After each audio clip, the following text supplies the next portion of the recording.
MacDill's KC-135 air refuelers lead the way when it comes to rapid global mobility.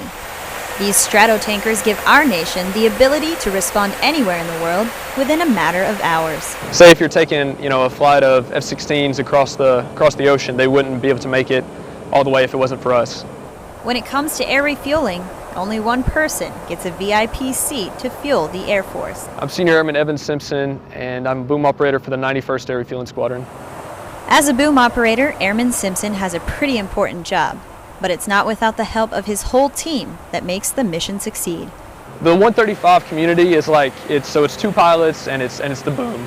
So you really, you're flying with these pilots all the time, with these officers, and it's really nice because you become sort of like a family. Pilots, crew members, and maintainers spend lots of time preparing in order to put these planes in the air and help extend missions around the globe. None of this would be possible without training. So that all begins with the building blocks that our airmen represent. Every airman has to make sure they're fit, they're healthy, they understand what the job is, they're trained, they have the right level of skill, they're proficient, so they can get it done if called on by the nation to do it. We're held to a pretty high standard as far as you have to be able to diagnose if there is some type of malfunction right away. You have to know how to react on the spot. Airman Simpson says training has helped him become faster and more efficient at his job. Again, when we're in the desert and everything like that, and we have, it's sort of a flight after flight after flight, after a while it all sort of becomes muscle memory. No matter what the situation is, it's important to always be ready to respond at a moment's notice. And that's the point of it, to train our airmen so well that they can do their jobs when they're tired, when they're under stress, and when there's a lot going on around them. I'm Senior Airman Courtney Chapa, MacDill Air Force Base, Florida.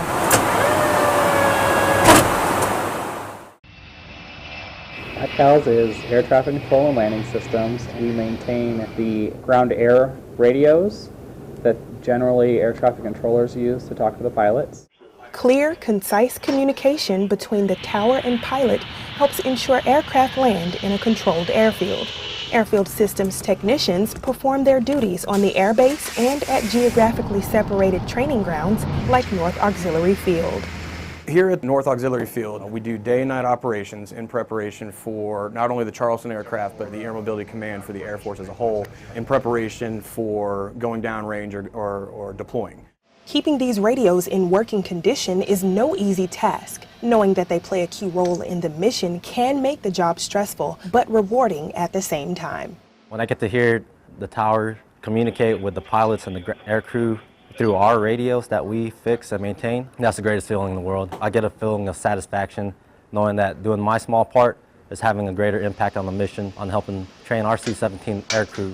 Thanks to the efforts of the airfield systems technicians, aircraft from Joint Base Charleston stay ready at a moment's notice. Reporting from North Auxiliary Field, I'm Airman First Class Khadijah Slaughter. Staff Sergeant Michael Griffith is in the blood business, and at Joint Base McGuire-Dix Lakehurst in New Jersey, business is good. So in that case, probably about 1,600 to 2,000 products a month that we'll receive and test. Miles from the medical group, these medical lab technicians process hundreds of pints every week from locations around the continental United States. It's all part of being one of two Armed Services Whole Blood Processing Labs, or ASWABL East. We basically store a lot of blood products here, and whenever the blood is needed at any of those locations, we ship it to them.